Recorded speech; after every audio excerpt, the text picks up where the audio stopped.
kuliah kita pada pagi hari ini.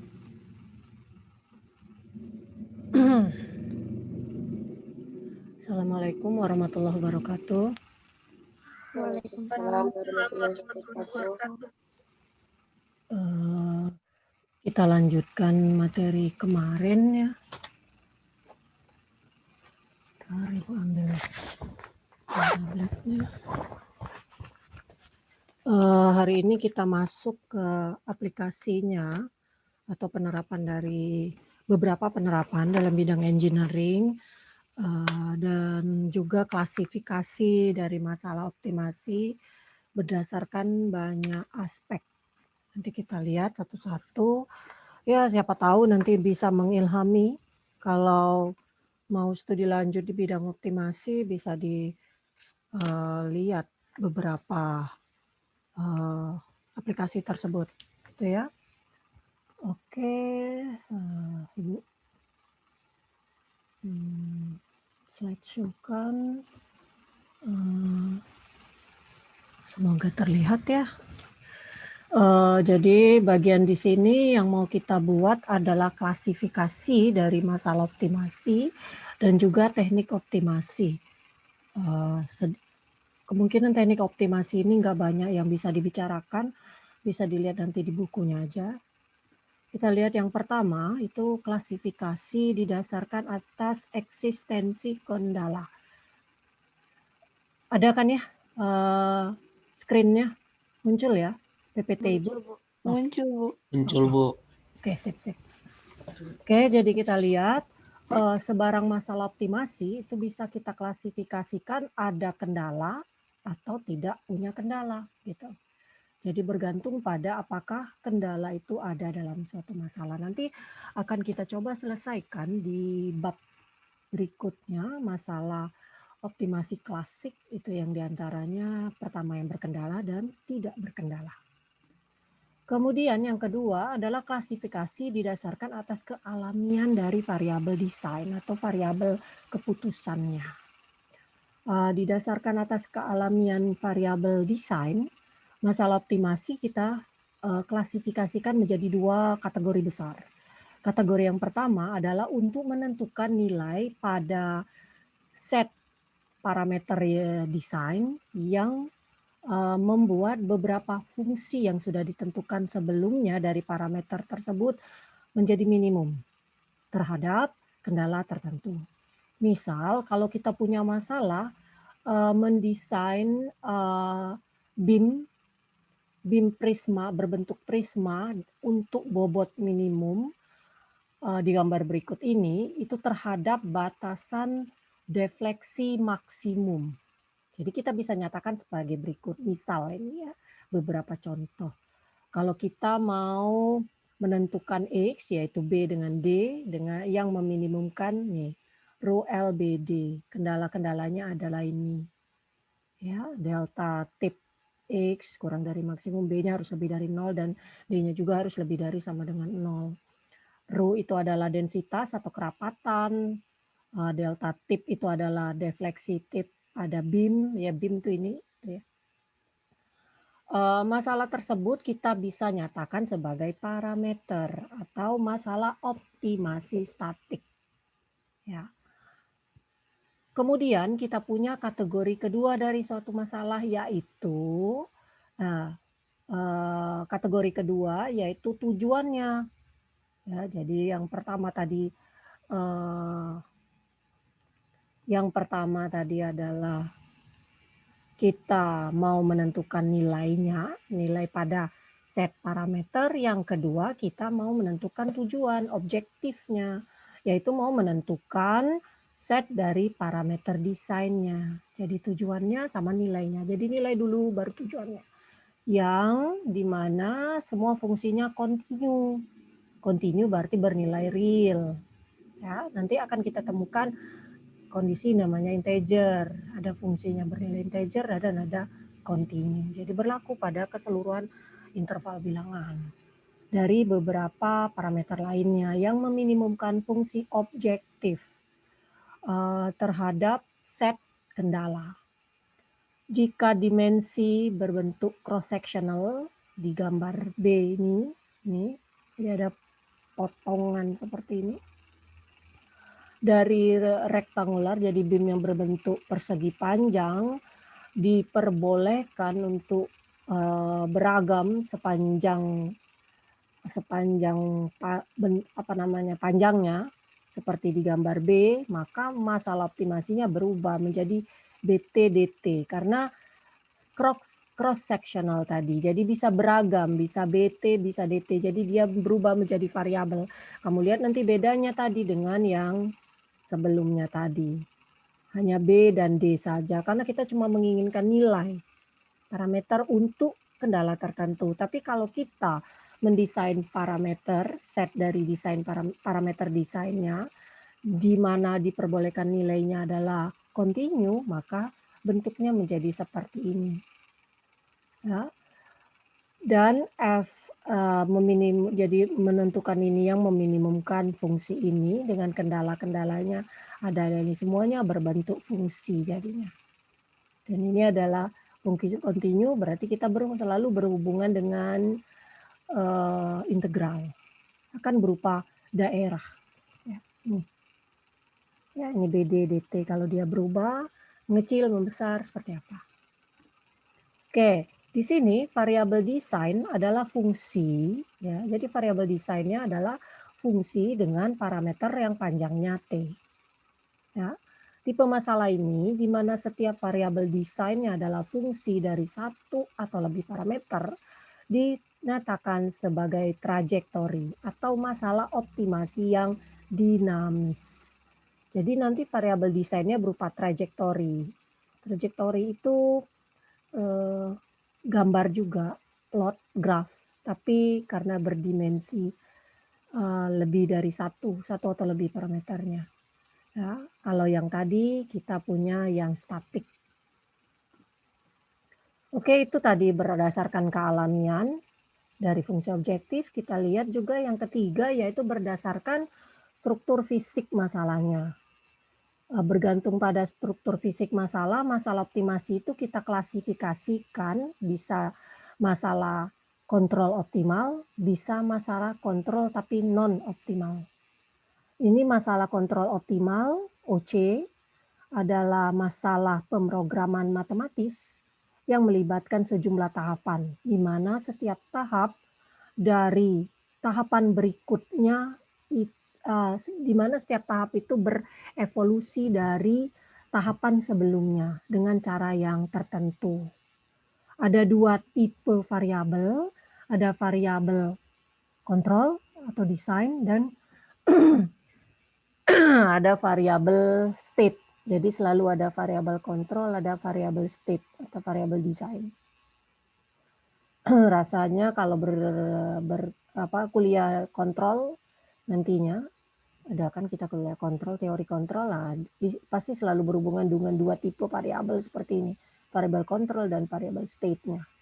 Variabel kontrol itu mendefinisikan sistem, jadi menunjukkan sistem itu kontrol dan membentuk evolusi dari sistem dari satu stage, satu tahapan ke tahapan berikutnya.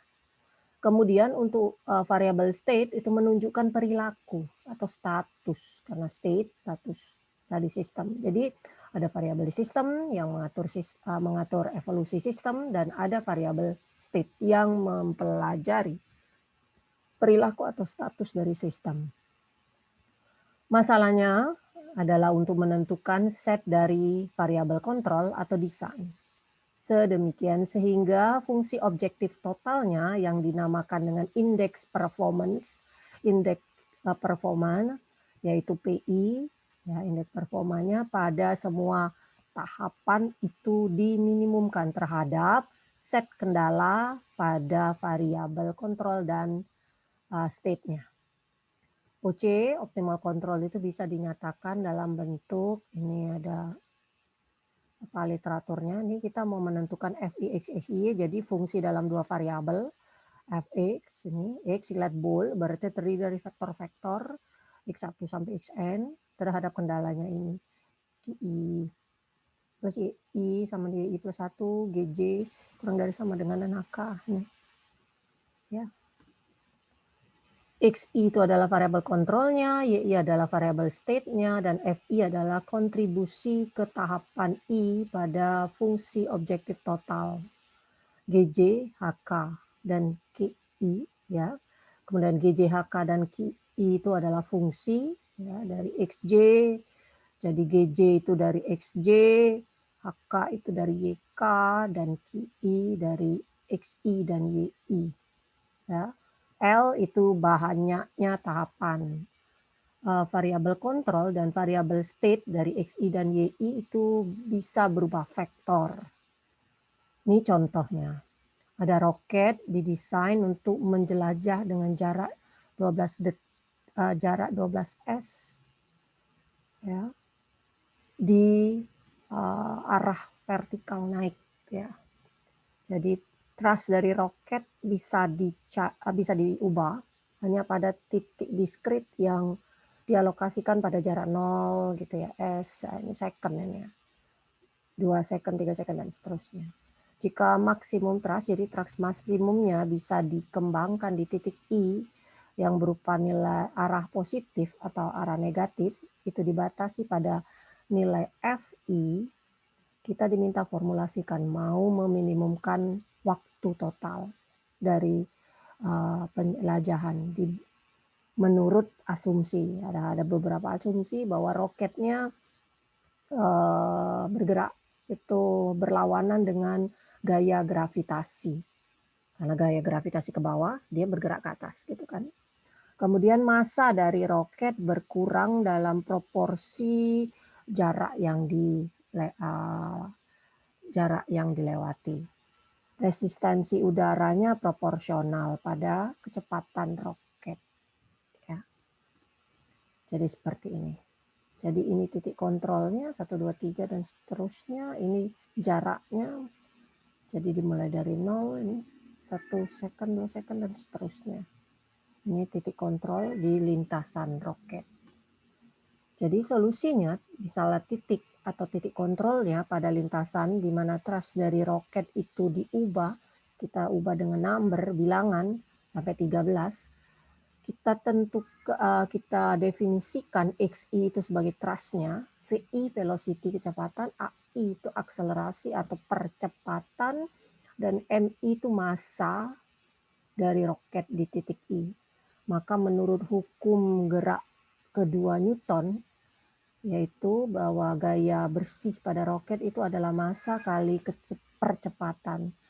Jadi kita bisa tulis dengan thrust dikurang gaya gravitasi dikurang resistansi udara adalah sama dengan ini. Jadi kita gantikan ini massa dikali akselerasi. Atau kalau kita ubah ini dalam simbolnya seperti ini, di mana massa MI itu diekspresikan, MI itu sendiri adalah MI-1 min K2S, K1 K2 konstanta. Persamaan 1 ini bisa digunakan untuk menunjukkan percepatan AI. Jadi kita ubah AI sama dengan, jadi kita transformasikan ke E3 ini, AI sama dengan, jadi tinggal dilakukan substitusi, kita pindahkan barisnya. Jika TI menunjukkan waktu yang diambil oleh roket untuk bergerak dari titik I ke titik I+1 dan jarak yang ditempuh dari titik I dan I+1 bisa kita nyatakan sebagai berikut ini. VITI setengah, ini kan rumusan dari fisika ya, jarak gitu ya. Oke, kemudian atau kita ubah ini kita TI tadi ini kita ubah, masukkan dari rumus ini, kita A-nya kita ganti, A-nya kita ganti dengan bentuk ini dari persamaan sebelumnya, masukkan AI-nya di mana TI-nya jadi kita bisa tentukan, kita atur ulang semuanya di sisi kanan, TI-nya di sini. Satu dari dua nilai yang diberikan E5 adalah nilai positif ya kan. Kalau ininya plus atau ini min gitu. karena akan ada 2 nilai pastinya. Yang diberikan pasti nilai positifnya harus dipilih untuk TI gitu ya, karena waktu. Kecepatan dari roket di titik I+1 yaitu VI+1 kita bisa nyatakan dalam bentuk VI dengan mengasumsikan bahwa percepatan antara titik I dan I+1 adalah konstan untuk mudahnya. Jadi kita buat VI+1 berarti VI ditambah AI TI gitu. Kita substitusikan 3 dan 5 nih ke 6. Nah, kita ubah jadi VI+1-nya TI-nya ada, AI-nya di sini tadi yang 3 adalah AI. Oh ini ya kita substitusikan AI-nya dan juga apa namanya AI-nya di sini dan TI-nya sehingga berubah VI+1-nya jadi ini. VI-nya masuk tinggal di disubstitusikan. Dari analisis masalah, variabel kontrol bisa diidentifikasikan sebagai trust XI dan variabel state-nya adalah kecepatan VI.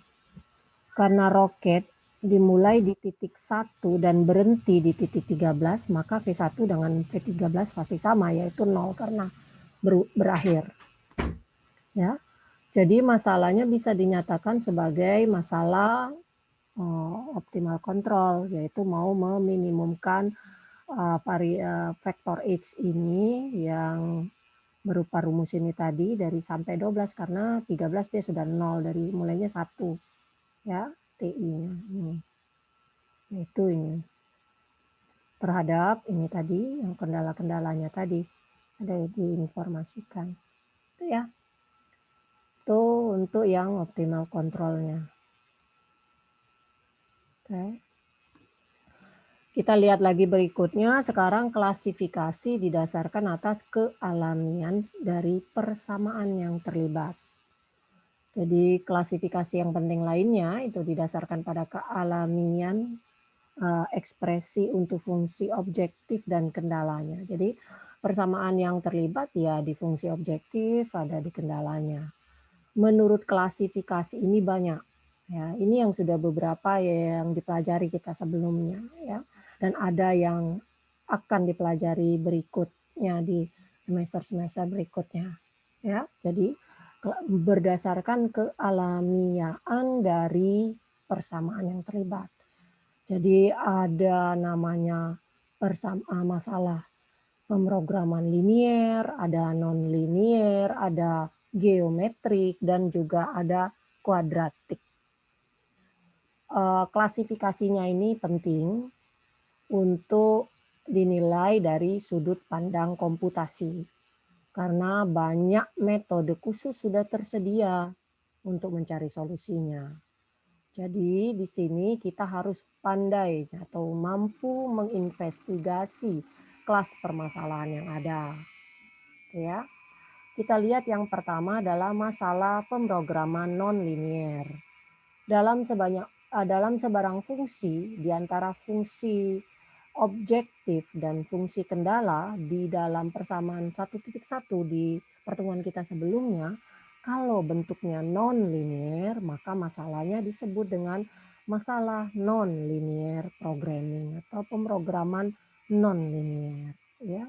Kamu tahu harusnya kalau fungsi linier seperti apa, fungsi non-linier seperti apa. Kalau fungsi non-linier itu tidak berpangkat 1, ya kan diantaranya mengandung perkalian antar variabel. Jadi walaupun seperti ini tidak linier. Kenapa tidak linier? Karena kan ada perkalian antar variabel di dalamnya walaupun sama-sama semuanya pangkat 1, apalagi yang ini pangkat 2 misalnya. Sudah pasti non-linier. Ini aja non-linier gitu ya. Jadi harus paham dulu linier dan non-linier itu gimana bentuknya gitu. Apakah cukup pangkat 1 dan tidak ada perkalian antar variabel? Enggak, harus ada yang lain tidak mengandung variabel, tidak mengandung fungsi trigonometri, tidak mengandung fungsi eksponensial, kemudian tidak mengandung fungsi apalagi yang non-linear. Ada trigonometri, eksponen, apalagi? Nah, tadi tidak ada perkalian antar variabel. Kemudian variabelnya berpangkat 1, variabelnya tidak berpangkat 1. Kalau non ya.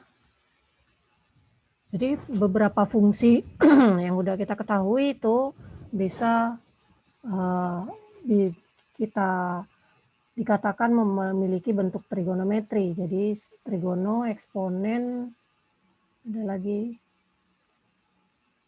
rasanya itu ya. Nanti kalau ada tambahannya sebutkan aja. Jadi kalau kita sudah tahu mengandung bentuk-bentuk ini, berarti dia non-linear.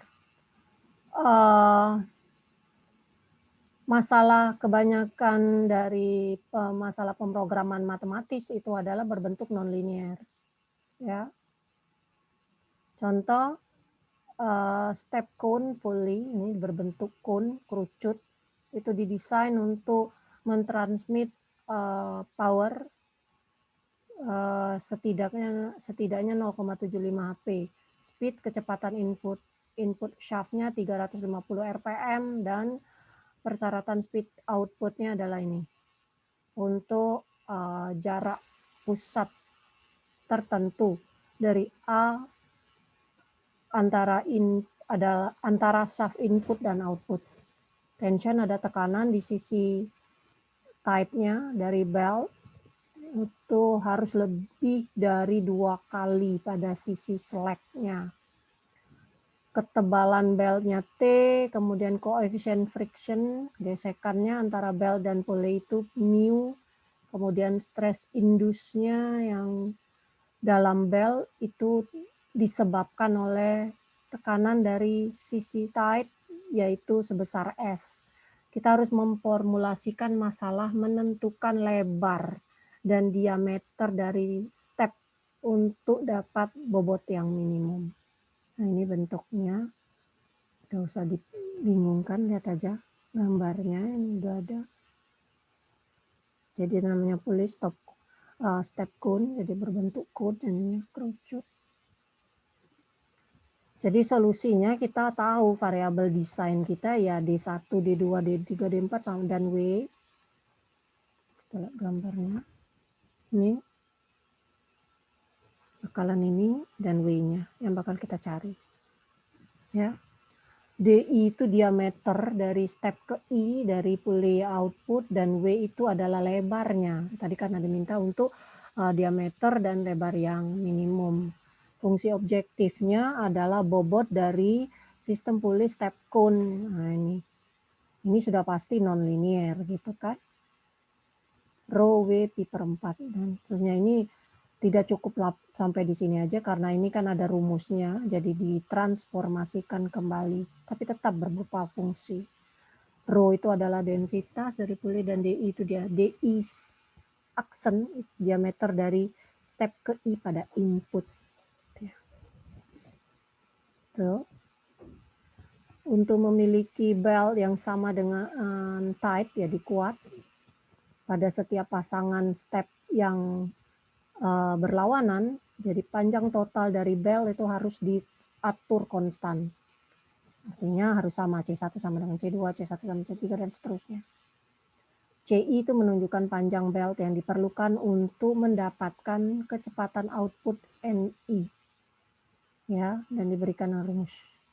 Ini oleh orang dua ini artikelnya. Jadi sudah ada rumusnya, jangan bingung-bingung. N-nya adalah speed dari shaft input dan A adalah jarak pusat antar shaft. Rasio tension dari belt juga dinyatakan dengan bentuk ini udah ada. T1 dan T2 itu tension, tekanan pada side tight dan slack. Dari step ke I, mu adalah koefisien gesekan dan theta I adalah sudut lap antara bel pada step pulley ke I. Kemudian sudut lapnya jadi bentuk theta ini. Sehingga kendala pada rasio tension berubah menjadi ini. Eksponen ini berarti E pangkat ini ya. Eksponen ini. Dan limitasinya dinyatakan dengan ini. I-nya hanya sampai 4. T1I. S-nya adalah stres yang diperbolehkan, maksimum stres yang diperbolehkan dalam bel. T itu ketebalan bel. Dan kendala listrik yang ditransmisikan itu dinyatakan dalam bentuk ini. Yang tadi. Ini juga. Kemudian yang bisa ditulis, ini kita ubah dengan menggunakan T1I sama dengan STW ini dari E6. Maka kita ubah bentuk ini tadi menjadi ini. Atau ya diubah menjadi bentuk ini. Seperti ini. Kita hanya menyatakan bentuk permasalahannya, yang mengklasifikasikan, kemudian kita bisa menyatakan dalam bentuk model optimasi. Nggak usah dipikirkan dulu bagaimana menyelesaikannya. Ada beberapa alat bantu yang sangat powerful, bisa diselesaikan. Ya.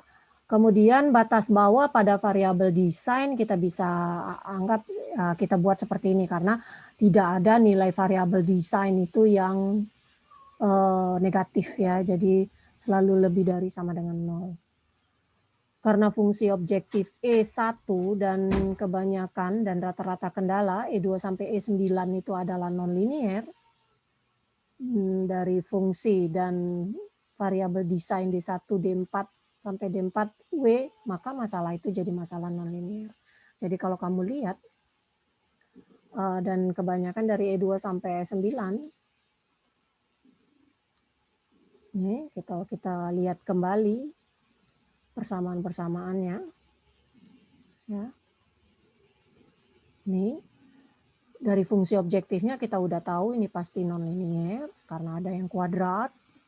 Kemudian ini kendalanya ini dibuat seperti ini kelihatannya linear, padahal CI-nya sendiri rumusnya non-linear ya, hati-hati. Ini non-linear CI-nya gitu. Jadi CI ini sudah pasti non-linear E2 sampai E4. Kemudian E5-nya juga eksponensial. Tadi fungsi eksponen pasti non-linear. Kemudian ini juga karena STW-nya pun sendiri seperti ini gitu. Ada dari sini. E6 STW ya sama-sama perkalian antar variabel ya sudah pasti non-linear. Kemudian E7 juga. Dan E8 dengan E9 gitu ya. Oke, kemudian kita lihat tadi kita berbicara non-linear programming. Sekarang kita lihat pemrograman geometrik. Fungsi HX dikatakan posinomial. Jadi dia bukan polinomial. Jadi bentuknya seperti polinomial tapi dia posinomial. Jika H itu bisa dinyatakan sebagai jumlah dari pangkat suku-suku dari setiap bentuk ini. CIX1, AI1, AI2, AIN gitu. Bentuknya seperti itu. Jadi CI ada X1A ini. Nah, seperti ini bentuknya. CI AI itu konstanta, CI-nya lebih dari 0 dan XJ juga harus lebih dari 0. Jadi posinomial dengan N suku itu dinyatakan dengan bentuk ini. Nah, ini ya. Jadi dia berurut C1 ini.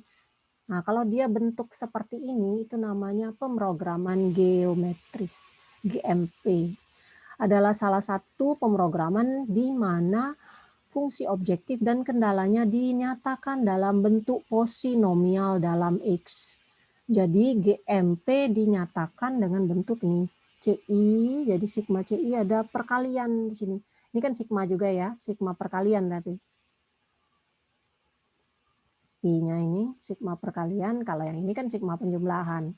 Jadi kalau dibalik ya sama kayak ini jadinya. Kalau ditanya nanti bentuk umum pemrograman geometris seperti apa? Seperti inilah. Dia berbentuk posinomial. Jadi kayak polinomial tapi ada perkalian antar variabelnya. Kalau polinomial kan C1 X1 gitu kan, C2 X2 gitu. Berpangkatnya naik-naik ya. Ini pangkat 4, nanti pangkat 3 dan seterusnya gitu kan. Kalau polinomial. Kalau ini enggak, dia seperti ini. Ya.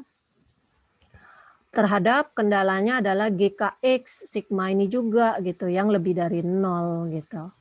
AIK lebih dari 0, XJ lebih dari 0 dan K sama dengan 1 sampai M. N0 dan NK itu menunjukkan jumlah suku posinomial dalam objektif dan fungsi kendala ke K-nya. Jadi menunjukkan jumlah suku polinomialnya di objektif, di fungsi objektif dan di fungsi kendala ke K-nya. Nih, misalnya ada contoh helical spring, jadi bentuknya kayak gini. Untuk mensupport, untuk mendukung mesin milling yang berbobot 5000 lb. Kita mau menentukan masalah diameter kabelnya D, diameter coilnya D besar, dan jumlah turns N-nya dari setiap spring di gambar kiri itu ya. Helical, helix, berbentuk helix. Untuk bobot minimum dengan membatasi defleksinya ke 0,1 inci. Dan stress shear-nya adalah 10.000 PSI di spring.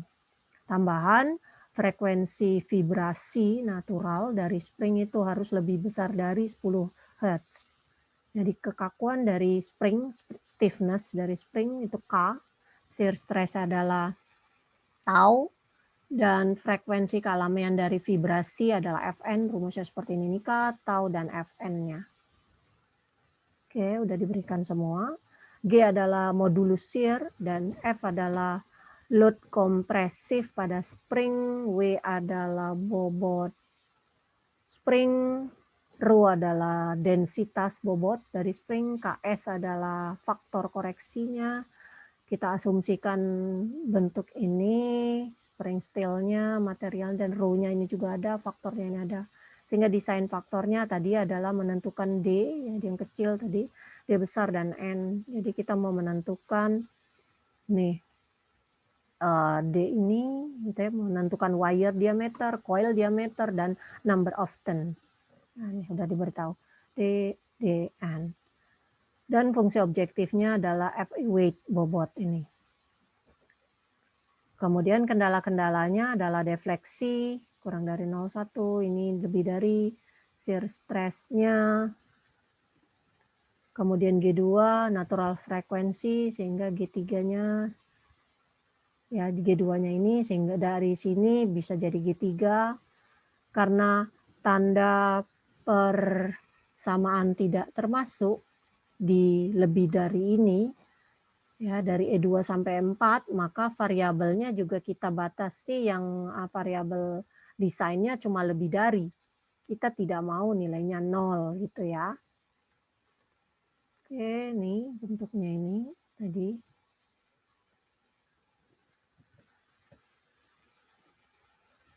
Dengan mensubstitusikan data yang ada, yaitu F adalah bobot, milling machine per 4, kemudian Rho, G, Ks, persamaan E1 dan E4 tadi bisa kita ubah menjadi seperti ini ya kan. Kalau tadi di E1 nggak kelihatan geometriknya, dari sini kan kelihatan nih X1 kuadrat, X2, X3 gitu. Ya. Kemudian nih, nah, jadi kalau bentuk seperti ini dia geometrik perkaliannya nih ya, berurut-urut dari variabelnya. Kalau polinomial tidak seperti itu. Nih. Ini G1 kita tadi dari E2, E3, E4 berubah. G1, G2, G3. Ya, semuanya mengandung bentuk posinomialnya. Jadi bisa dilihat dari fungsi objektif Fx dan kendalanya G1x hingga G3x itu adalah posinomial dan karenanya merupakan bentuk GMP. Jadi kamu sudah bisa klasifikasikan. Jadi sekali lewat begitu lihat, oh ini masalah geometris. Oh ini adalah masalah non-linear programming. Apa gunanya? Banyak gunanya. Dengan seperti itu tadi udah dibilang di awal, maka akan mudah menyelesaikannya kalau udah tahu bentuknya apa. Karena sudah banyak metode-metode tersedia untuk menyelesaikan masalah-masalah khusus tersebut gitu. Kalau dengan alat bantu perhitungan ya pasti mudah gitu. Dan dengan alat bantu perhitungan dia pasti mengklasifikasikan nantinya apa bentuk modelnya. Kalau dalam linggo biasanya dia langsung menyatakan bahwa ini bentuknya MINLP gitu. Oh ini bentuknya ILP. Atau dia menyatakan oh ini bentuknya LP. Jadi modelnya itu langsung diberitahu. Oke, berikutnya tadi kita udah berbicara nonlinier, geometrik, kita lihat kuadratik.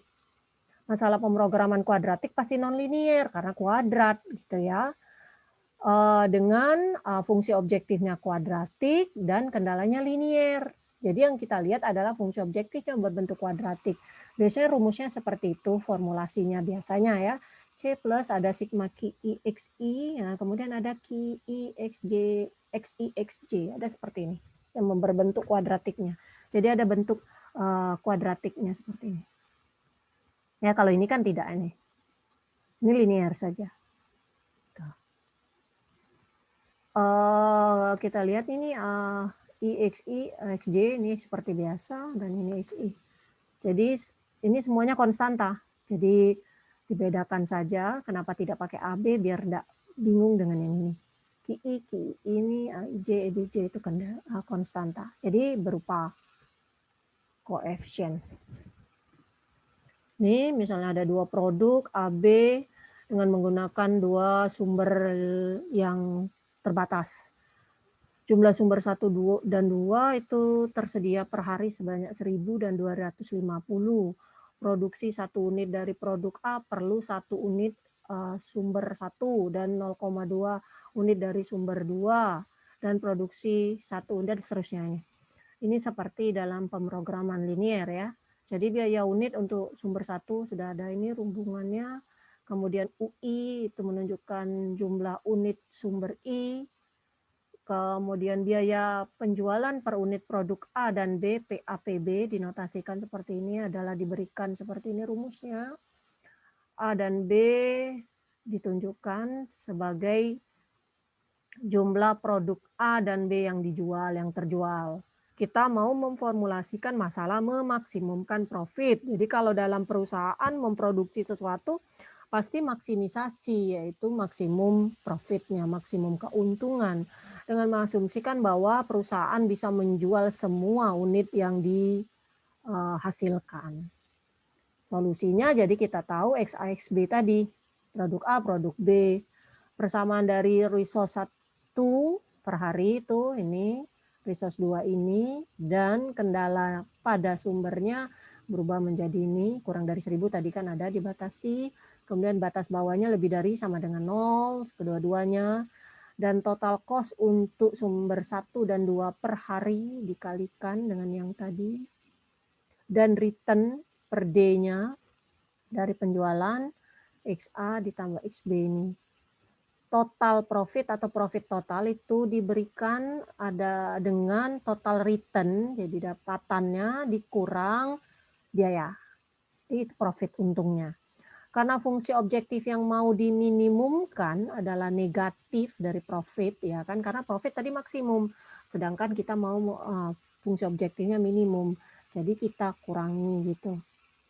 Jadi ini cost-nya, jadi dibalik tadi kan return dikurang cost, jadi karena kita minimisasi, terbalik min-min, jadi cost-nya jadi positif, dikurangi return-nya.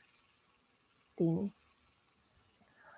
Fungsi objektif 5 itu adalah kuadratik. Nih lihat, ini kan kuadratik, ini ada penjumlahan, kemudian ada perkalian-perkaliannya. Bentuknya kuadrat. Ya. Kalau ini dikalikan kan ya jadi kuadrat, ini XA kuadrat. Kemudian XA kali XB, ada bentuk seperti itu. Dan XB kuadrat. Ya, oke. Dan kendala E1 sampai E4 itu semuanya linier. Ini kan linier, linier, dan linier. Maka masalahnya kuadratik. Jadi ingat ya, masalah pemrograman kuadratik itu non-linier, tapi non-liniernya dari mana? Non-liniernya dilihat dari fungsi kendalanya yang non-linier berbentuk kuadratik dan kendala-kendalanya semuanya linier. Maka masalah itu lebih khusus lagi, bukan kita cuma bilang persamaan non-linier, tapi non-linier yang kuadratik. Oke, sekarang masalah program linier. Udah paham nih kalau masalah program linier karena kita udah belajar program linier semester kemarin. Jadi bentuknya seperti ini pasti. Ya kan, CIXI. Makanya kuliah ini harus sudah belajar program linier dulu gitu. Nah, ini juga nih kendala standarnya. Jadi kalau nanti-nantinya suatu saat pada sudah akhir-akhir semester bila TA-nya berhubungan dengan masalah optimasi, maka mahasiswa itu harus mampu menuliskan bentuk model secara standar. Ya. Umumnya seperti apa? Masalah pemrograman geometris harus paham bentuknya seperti ini. Dengan parameter-parameter variabel-variabelnya adalah ini definisinya. Begitupun masalah program linier. Sama juga, ini selalu bentuk standarnya seperti ini. Jadi kalau bentuk standar bukan X1 tambah X2, bukan. Tapi sudah dalam bentuk seperti inilah. Ya. Jadi dengan perkuliahan optimasi ini paling tidak mahasiswa sudah bisa mengklasifikasikan kalau menyatakan masalah nonlinier gimana bentuk umumnya seperti yang tadi. Kalau masalah geometris seperti apa seperti yang tadi juga, dan masalah geometris dan satunya lagi tadi adalah kuadratik. Nah, gitu ya. Kalau klasifikasi yang lain-lain tadi bisa berubah-ubah karena modelnya tergantung pada real problemnya. Tapi kalau masalah yang diklasifikasikan sebagai non-linear, geometrik, linear programming, kuadratik, bentuk umumnya harus selalu ada. Jadi kamu perhatikan kalau di sebelum-sebelumnya, nih tadi yang nih kuadratik selalu bentuknya seperti ini. Kemudian kalau dia geometrik, jadi paling tidak pengetahuan dalam mengklasifikasikan jenis masalah optimasi, model optimasi itu sudah cukup baik. Ya. Ini geometri, ya ini bentuknya seperti ini. Oke, dan linear tadi. Oke, kita teruskan tadi masalah program linear, biasanya juga contohnya penjelasannya mudah dipahami. Nah ini tapi tetap masalah berhubungan dengan teknik ya, masalah sistem scaffolding ya, yang terdiri dari 3 beams. Nih ada 3 beam nih, beam 1, ini beam 3, ini beam 2-nya nih. Dan ada 6 roof, 6 talinya nih. Mulai dari 1, nih 1, 2, 3 beam L-nya ini. Nih rope, ada 6 rope-nya. Oh ini namanya A B C D E ini, F sampai F. Ini rope-nya. Talinya bisa membawa load muatan W1. Setiap middle rope, jadi rope tengah C dan D bisa membawa load dari W2, dan setiap rope tali bawah E dan F bisa membawa load 3. W3. Load yang berlaku pada beam 1, 2, 3 adalah X1, X2, X3, ditunjukkan di gambar 112. Kita mau memformulasikan masalah dengan menentukan maksimum load X1, X2, X3 yang bisa mensupport, ya kan, karena X1 tambah X2 tambah X3 sehingga bentuknya menjadi linear. Asumsikan bobot dari beam itu 1, 2, 3 adalah W1, W2, W3 dan bobot dari rope itu diabaikan. Ya, kita bisa membuat asumsi agar dapat diselesaikan dengan model yang kita inginkan. Solusi kita dengan mengasumsikan bobot dari beam berlaku pada titik tengah turut-turut, ya titik tengahnya, maka persamaan equilibrium, keseimbangan untuk gaya vertikal dan momen itu pada setiap beam ditulis seperti ini. Beam 3 adalah bentuk ini, ya. Beam 2 adalah ini dan beam 1 adalah ini. TI menunjukkan tension. huruf I. Jadi solusi dari this equation, jadi persamaan ini di A, B, C, D, E, F, dari F, kemudian ke E, ke D, dan seterusnya. Jadi masalah optimasinya adalah penentuan X1, X2, X3 tadi dengan ini kenapa negatif? Karena itu tadi kan memaksimumkan, sedangkan masalah di optimasi adalah meminimumkan, berarti negatifnya. Apakah boleh Bu? Boleh, fungsi objektifnya nggak masalah. Kemudian kendalanya berubah menjadi TA dikurang W1 gitu ya. Ini dari sini tadi kurang dari W1, TB kurang dari W1, TC kurang dari W2. Kemudian TD, TE, TF. Jadi syarat ini, kemudian syarat ke non negatifan ya kan berlaku pada pada linear programming. Karena semua bentuk dari E1 sampai E8 itu linear, maka dinyatakan sebagai masalah pemrograman linear. Oke, yang berikutnya kita lihat klasifikasi yang didasarkan atas nilai yang diperbolehkan untuk variabel desain.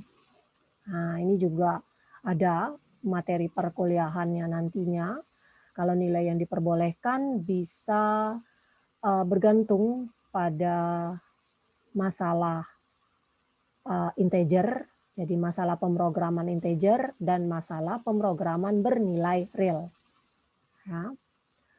Kalau beberapa variabel desainnya, yaitu X1 sampai Xn, dari suatu masalah optimasi itu dibatasi hanya bernilai integer atau nilai diskrit, maka masalahnya disebut dengan masalah pemrograman integer, bulat ya, integer.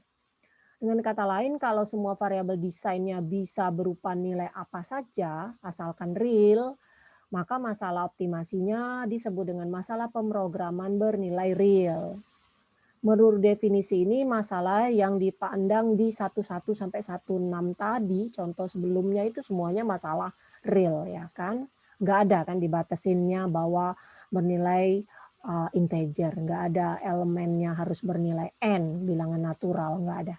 Ya kan kalau kita lihat lagi kembali dari contoh satu pertama kali tadi sampai yang terakhir kemarin terakhir tadi di program ini ya. Contoh berikutnya ada muatan kargo disiapkan untuk 5 tipe artikel. Ya. Bobotnya WI, volumenya VI, dan nilai monetari CI untuk artikel yang berbeda adalah seperti ini. Kita mau menentukan jumlah artikel XI yang dipilih dari tipe ke I, sehingga nilai monetari total dari muatan kargo maksimum. Bobot total dan volume kargo tidak boleh melebihi limit dari ini 2000 dan 2500. Jadi masalahnya adalah nih I1 sampai 5 tadi kan, karena tidak mungkin load itu adalah pecahan, nggak ada load muatan itu pecahan, jadi variabel XI-nya bernilai integer ya. Jadi kita mau memaksimumkan ini. Ini ya, ini diketahui sudah.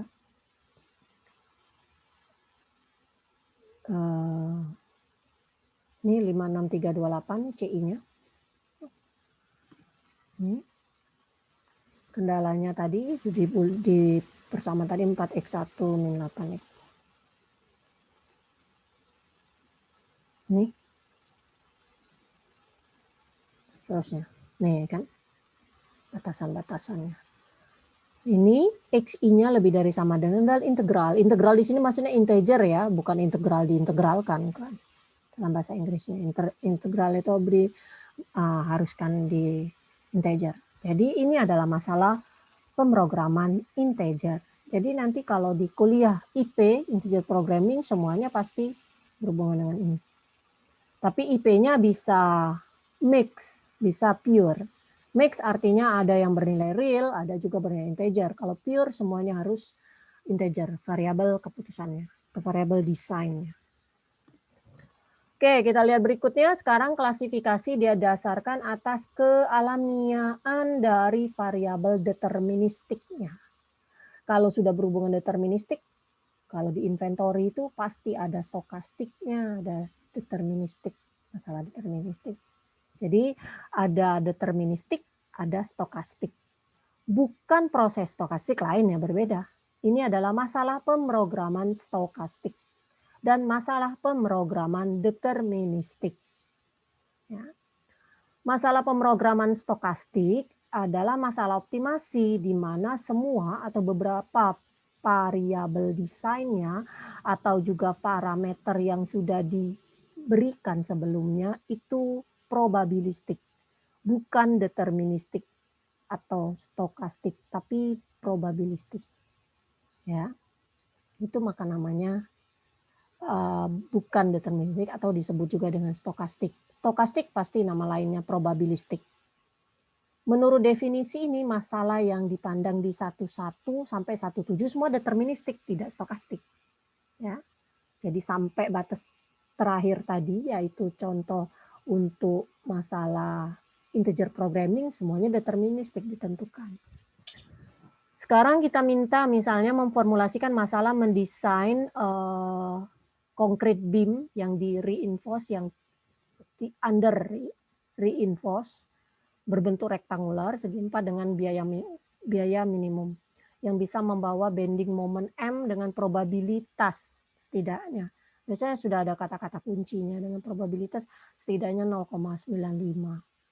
Jadi biaya konkret, steel, dan formwork, ada rumusnya ini semua, CC, CS, dan CF.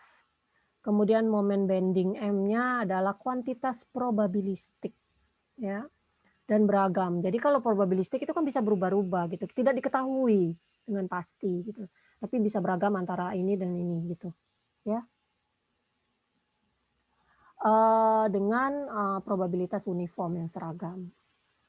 Kekuatan konkret dan steel itu juga merupakan kuantitas probabilistik terdistribusi seragam yang punya batas atas, batas bawahnya ini FC, ini Fs. Kita mau asumsikan luas dari steel yang di reinforcing dan dimensi cross sectionalnya dari beam tersebut adalah kuantitas yang deterministik. Jadi luas kita anggap deterministik.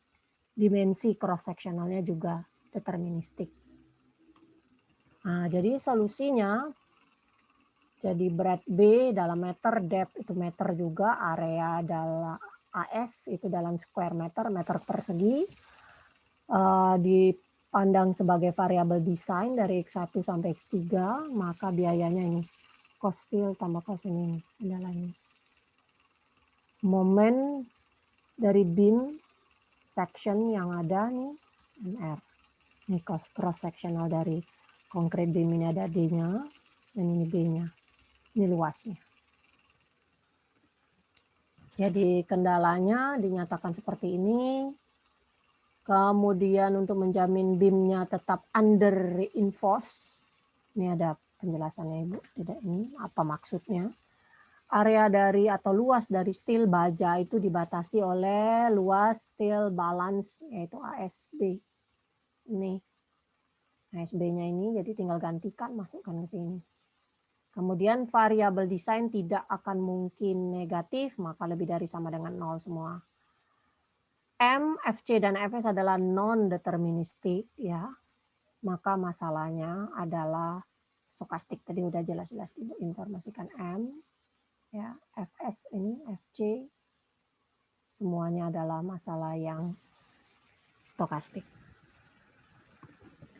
Kemudian masalah yang didasarkan atas separability dari fungsi, ya, separasi, pemisahan. Masalah optimasi itu bisa diklasifikasikan adalah masalah pemrograman yang separable bisa dipisahkan atau yang non separable tidak bisa dipisahkan. Bergantung pada keseparabilitas dari fungsi objektif dan fungsi kendalanya. Kalau separable, dikatakan separable itu bisa dipisahkan kalau bisa dinyatakan sebagai jumlah dari fungsi yang variabel tunggal n. Ya, kalau bisa dinyatakan seperti itu. Ya, kalau bisa dinyatakan seperti itu. Nih, F1 sampai Fn, yaitu seperti ini, Fi, Xi, Fx. Masalah pemrograman separabel itu adalah adalah masalah pemrograman di mana fungsi objektif dan kendalanya separabel dan bisa dinyatakan dalam bentuk standar seperti ini. Jadi kita jelas-jelas bisa memisahkannya, ya.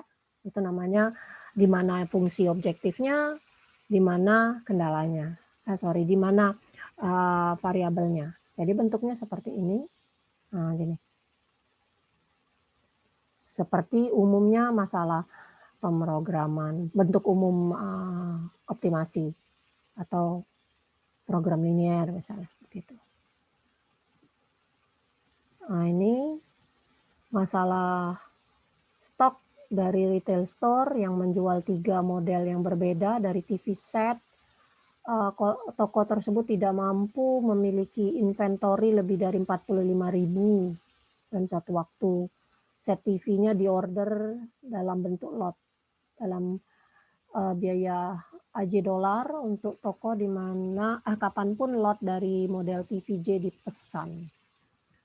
Biaya dari satu set TV untuk model J adalah CJ, demand rate-nya ada dari model TVJ adalah DJ, rate di mana cost inventory akumulasi dari cost inventory-nya diketahui proporsional ke investment di inventory pada sebarang waktu T dengan KJ-nya 0,5 yang menunjukkan konstanta proporsionalitas untuk model TVJ.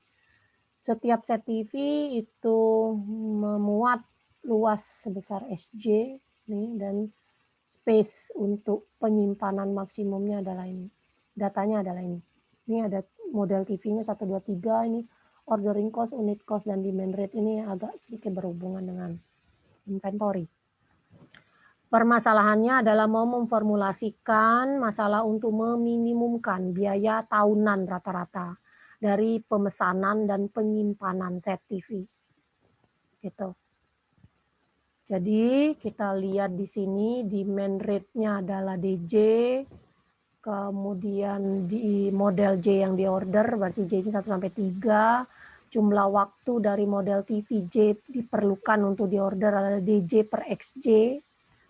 Biayanya adalah AJDJ per XJ, jadi karena ada ini banyak ininya. Biaya menyimpan TV berarti KJ, simpan KJ, CJ, XJ per 2, karena rata-rata level inventory pada suatu waktu itu sepanjang tahun itu sama dengan ini. Jadi fungsi objektifnya adalah ini bentuknya. Jadi biaya order ditambah biaya storing atau nyimpan. Ya, ini tadi ini ADJ, XJ ditambah ini. Ya, ini order, ini nyimpan. Ya, kenapa ini? Karena ada 3 produknya tadi. Nah, ini 1, 2, 3. Jadi order, simpan, order, simpan, order, simpan untuk masing-masing produk. Nah, kemudian desain vektornya adalah ini, berarti kita cari.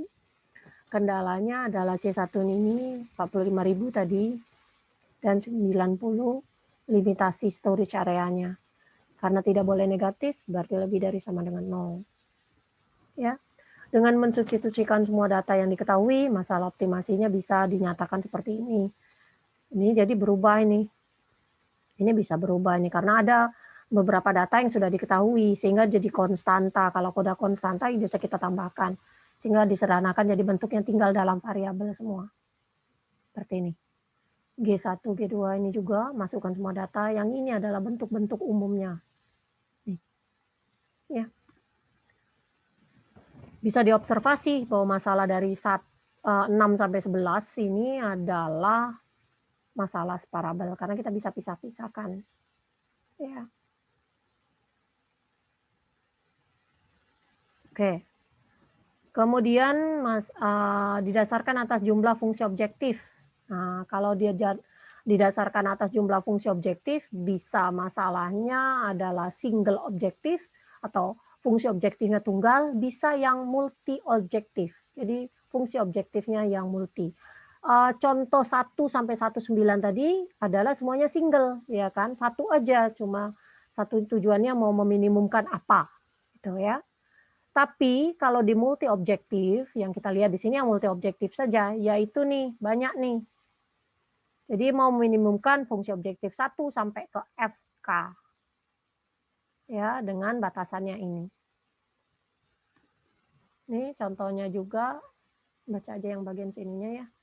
Ini misalnya masalah formula, ini semua sudah Ibu tuh kopikan, ada juga sih sama di buku. Kalau dinyatakan semuanya ini, nah ini, maka variabel desainnya adalah berbentuk seperti ini. Mau menentukannya ini, yang ini juga gitu. Ya, jadi kalau kita lihat, bentar ke sini, nih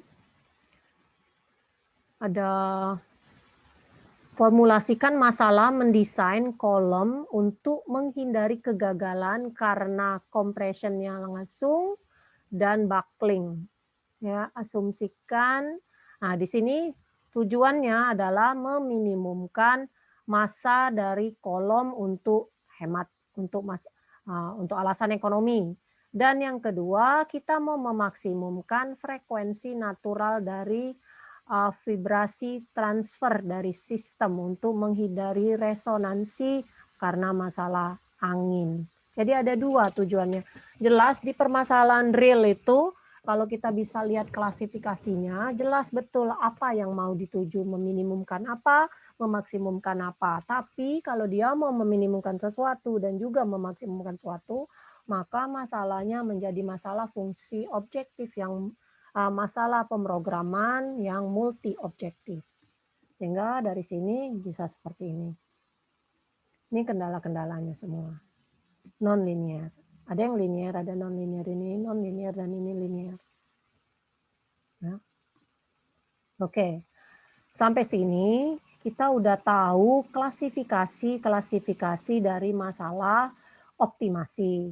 Ibu harapkan paling tidak men-trigger bahwa kita mampu mengklasifikasikan bila kita melihat suatu masalah real atau masalah persoalan secara teoritis dari soal bentuk masalah optimasi ini apa klasifikasinya, gitu ya. Sedikit tambahan, ini belum selesai kuliah kita, Ibu lanjutkan ke materi berikutnya.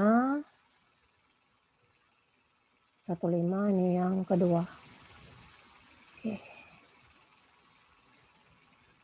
Kita sudah mulai masuk ke masalah optimasi klasik. Jadi diharapkan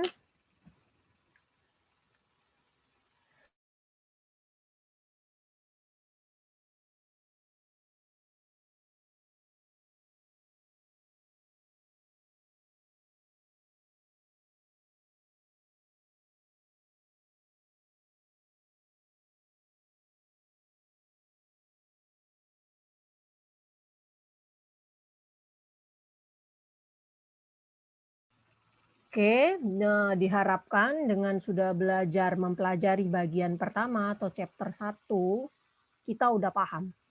Paling tidak sudah ada sudah ada ide, klasifikasi masalah optimasi ini seperti ini.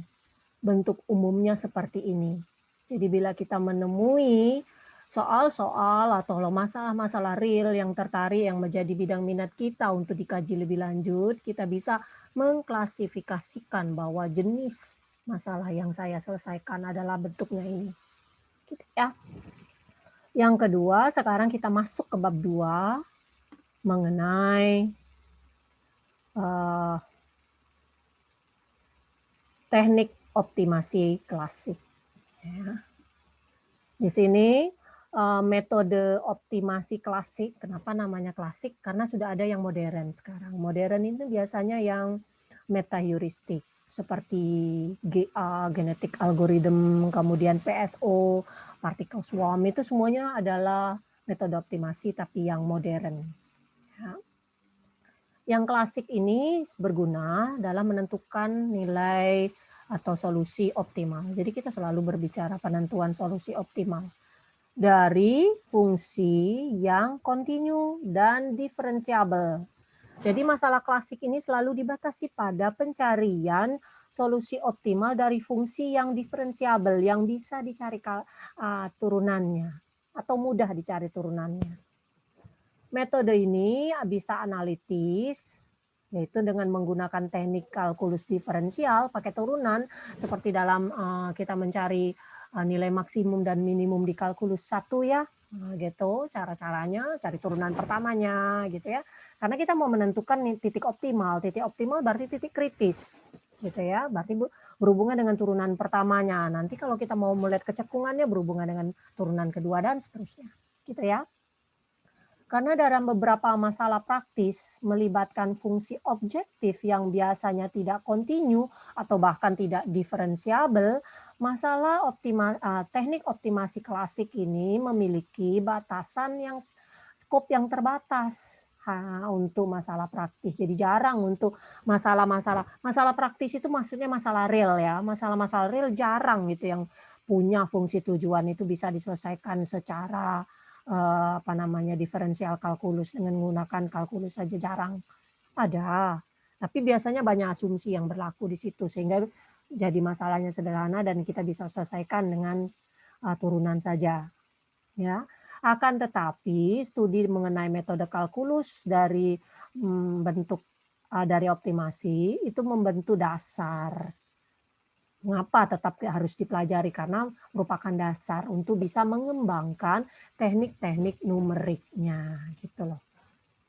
Makanya jangan merasa, oh enggak, kalau begitu nggak ada gunanya lagi dong belajar klasik kalau ternyata skupnya terbatas. Jangan seperti itu, karena dari yang mudah inilah untuk mengembangkan yang susah menjadi lebih mudah. Oke. Dalam bab 2 ini ada syarat perlu dan cukup, kita belajar di sini. Syarat perlu dan cukup untuk menunjukkan solusi optimal dari fungsi yang variabel tunggal dulu. Dan dan fungsi yang multivariabel yang tidak punya kendala. Dan fungsi multivariabel yang punya kendalanya persamaan dan pertidaksamaan. Jadi di bagian ini kita akan melihat syarat perlu dan syarat cukup dalam menentukan lokasi untuk menentukan solusi optimal untuk yang variabelnya tunggal. Kemudian multivariabel dengan kendala dan multivariabel kalau punya kendala yaitu kendalanya sama dengan dan tidak sama dengan. Oke, kita lihat. Tidak semuanya kita bahas bab 2 ini. Kita saja sampai 2.3. Kita lihat optimasi variabel tunggal. Fungsi satu variabel fx ya itu dikatakan memiliki minimum lokal atau minimum relatif di x sama dengan x star. Jadi selalu kata-kata x star ini adalah menunjukkan minimumnya, ya, optimalnya. Kalau fx starnya kurang dari fx star plus h, itu minimum ya kan? Untuk semua nilai positif dan negatif yang kecil, yang cukup kecil dari H. Nah, jadi bisa positif, bisa negatif, tapi cukup kecil. Secara serupa, X star juga disebut maksimum lokal atau maksimum relatif kalau lebih dari. Ya. Untuk semua H yang cukup dekat ke 0. Fungsi fx sendiri itu dikatakan punya minimum global atau absolut. Ya, minimum absolut atau minimum global di X star kalau berlakunya untuk semua. Kalau ini untuk semua dari beberapa nilai, ya. Untuk semua nilai negatif dan positif yang kecil dari H. Jadi ada plus H-nya di sini. Tapi kalau untuk semua nilai X, tidak hanya semua X yang dekat dengan X star, tapi juga di sepanjang domainnya. Itu fx terdefinisi, itu namanya global. Tapi kalau cuma berlaku untuk beberapa nilai saja, berarti lokal. Ya. Serupa ada global, minimum global ya pasti ada maksimum global juga ini. Masalah optimasi variabel tunggal adalah masalah optimasi di mana nilai X sama dengan X star-nya diperoleh di interval tutup AB. Sedemikian sehingga X star meminimumkan Fx. Berikut ada dua teorema yang memberitahukan mengenai syarat perlu dan syarat cukupnya. Ya, untuk minimum relatif dari fungsi satu variabel. Syarat perlu, kalau fungsi fx itu terdefinisi di interval tutup AB dan punya minimum relatif di X sama dengan X star dengan batasannya ini, maka jika turunan dfx dx sama dengan f aksen X-nya ada sebagai jumlah berhingga di X sama dengan X star, maka f aksen X-nya sama dengan 0. Ya kan? Kita tahu syarat perlu kan selalu seperti itu. Pasti sama dengan 0. Turunan pertamanya sama dengan 0 berarti memuat titik kritis yang bisa maksimum, bisa minimum. Ini proof-nya. Ini dia pakai ini ya pembuktian turunan menggunakan konsep limit, ya kan? Nah, jadi X ada untuk bilangan tertentu kita mau membuktikan sama dengan 0 karena X star adalah minimum relatif, berarti ini tadi untuk semua hal yang cukup kecil ke 0. Jadi ini lebih dari 0. Ini harus lebih dari 0. Kalau karena relatif minimum tadi, ini berarti kan lebih dari, kita balik. Lebih dari 0, lebih dari 0. Ini kalau lebih dari 0, lebih dari 0. Kalau yang kurang dari 0, ya kurang dari 0. Ini tadi penjelasannya ya, sebentar. Ini penjelasan relatif maksimum global. Jadi dari interval AB ini, yang mana yang minimum? Ini minimum, ini minimum. Karena banyak minimumnya, ini adalah minimum relatifnya atau lokalnya. Tapi yang global adalah 1. Kenapa? Yang paling minimum dari selang itu. A1, A2, A3 semuanya adalah maksimum relatif. Tapi A2 adalah maksimum global, yang paling maksimum di semuanya. Ya, nih minimum relatif juga merupakan minimum global. Ini kalau seperti ini kan cuma 1. Inilah, gitu. Ini bedanya ya.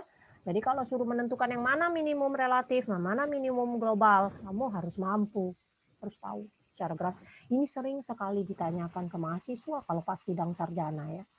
Ya, jadi sidang sarjana itu menanyakan konsep-konsep dasar. Kalau membahasnya masalah optimasi, maka optimasi itu aja yang ditanyakan. Nggak akan ditanya tentang skripsinya, karena skripsinya pasti mahasiswa tahu, menghitungnya tahu. Tapi teorinya seperti apa, kita harus tahu. Gitu ya. Kemudian juga kalau berbicara program linier atau program non-linier, ya harus tahu semuanya. Biasanya berhubungan dengan optimasi seperti ini. Dan Ibu ingat sekali pada saat saya S1 pun ditanya seperti ini. Kenapa dikatakan titik kritis? Apa penjelasan geometrisnya? Apa arti secara analitisnya? Kita harus tahu kenapa harus dicari sama dengan 0. Gitu kan, kalau secara gitu untuk menyatakan nilai optimal ya. Kalau kita menyelesaikan dengan kalian sekarang kan kebanyakan menyelesaikan dengan alat bantu perhitungan saja. Titik optimal variabel desainnya adalah ini gitu. Tapi kalau penjelasan secara geometrisnya, secara analitisnya, kenapa harus sama dengan 0? Karena pada saat sama dengan 0 kan diam. Titiknya itu tidak naik, tidak juga turun gitu. Itu harus semuanya paham gitu. Dari sinilah konsep dasarnya. Ya, ini. Jadi 2.1 tadi memberikan limit H cenderung ke 0 melalui nilai positifnya dan melalui nilai negatifnya. Satu-satunya cara untuk memenuhi 22 dan 23 ya harus sama dengan 0 dong. Kalau dia lebih dari 0 dan kurang dari sama dengan 0, yaitu sama dengan 0. Itu syarat perlunya. Turunan pertamanya di titik itu harus sama dengan 0. Catatan teorema ini bisa dibuktikan bahkan jika X star-nya adalah maksimum relatif sama aja. Teorema tidak menyatakan apa yang terjadi jika maksimum atau minimumnya terjadi di titik X star, di mana derivatif atau turunannya tidak ada. Nah, misalnya seperti ini, M-nya positif atau M-nya negatif. Jadi bukan M positif, M dilihat dari arah kanan dan atau dilihat dari kanan itu positif, tapi dilihat dari kiri negatif, ya kan? Kalau kamu lihat limit kiri, limit kanan, ya kan? Limit kiri, limit kanan. Kalau limit kirinya tidak sama dengan limit kanan, maka tidak ada derivatif, tidak ada turunannya. Wah, bagaimana seperti itu? Nah, gitu. Bergantung pada apakah H mendekati 0 melalui nilai positif atau negatif. Kecuali M dilihat dari kanan dan M dilihat dari kiri itu sama, turunannya f aksen X ini tidak akan ada, ya kan? Harus sama, ya kan? Limit kiri harus limit kanan, sama dengan limit kanan untuk menyatakan bahwa turunan itu ada. Kalau tidak sama, berarti tidak ada. Berarti apa? Berarti syarat perlu tadi tidak berlaku, gitu. Ini M minus dari M plus, gitu ya. Ini dilihat dari positif, ini dilihat dari negatif. Kan lain. Nih, tidak terdefinisi, berbeda, ya. Kemudian yang ketiga, teorema tidak mengatakan apa yang terjadi kalau maksimum atau minimum terjadi di titik ujung dari interval definisi dari fungsi. Ya, ini akan ada, jadi dalam hal ini limit ini akan ada untuk nilai positif dari H. Hanya berlaku untuk nilai positif H saja atau hanya berlaku untuk nilai negatif H saja. Artinya apa? Derivatifnya juga tidak terdefinisi di titik ujungnya. Titik ujung dari interval. Yang AB tadi ya. Jadi cuma berlakunya di sini. Mana gambar kita tadi? Nah, di sini di ujung-ujungnya ini aja. Tuh. Kemudian teorema juga tidak menyatakan apakah fungsi akan memiliki nilai maksimum atau minimum di setiap titik di mana turunannya sama dengan 0. Misalkan turunan f aksen X sama dengan 0 di X sama dengan 0. Untuk fungsi di gambar berikut ini.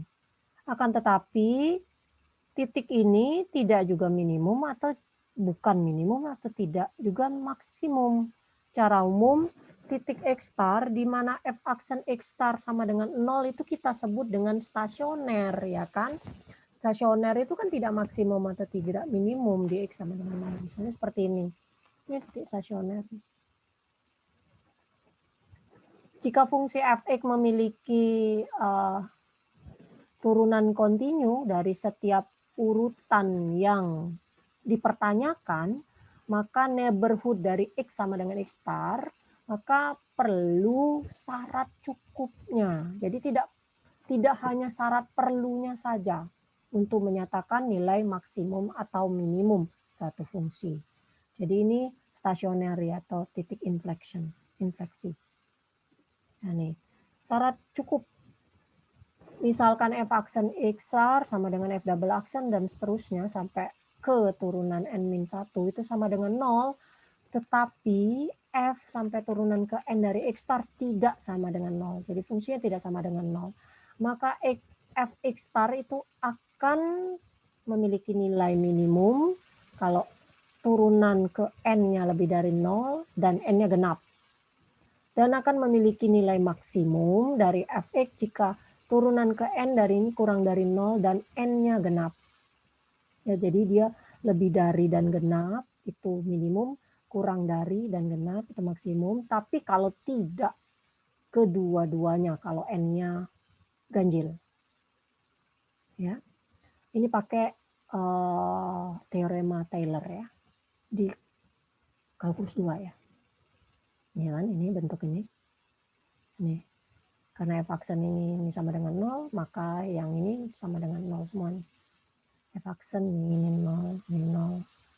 Jadi menjadi berubah ini saja, ini pindahkan ruas, tinggal ini sisanya nih.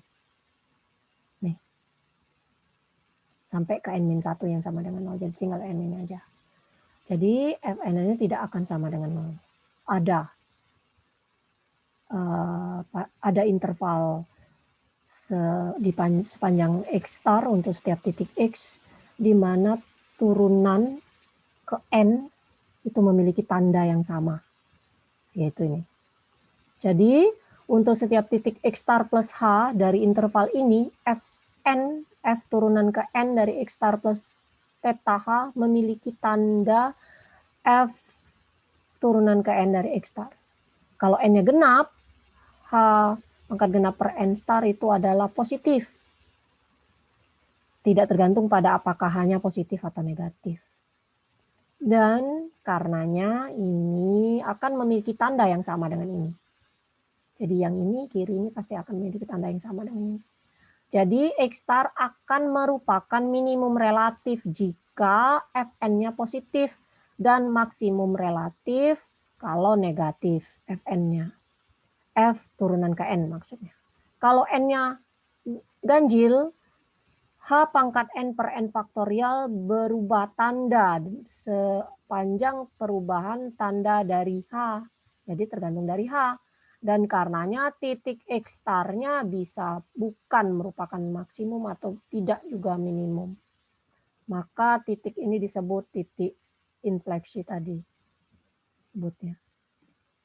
Nih misalnya, tentukan maksimum dan minimum dari nilai fungsi ini.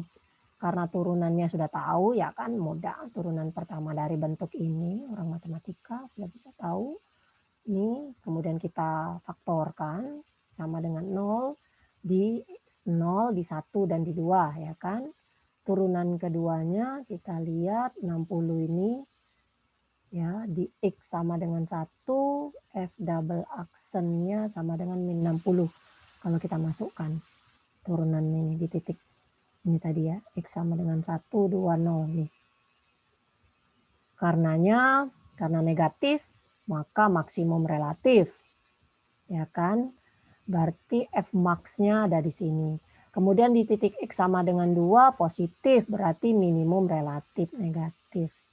Di sama dengan 0, F double aksen 0, dan karenanya harus diinvestigasi turunan ketiganya. Turunan ketiganya adalah 240 di X sama dengan 0. Ya.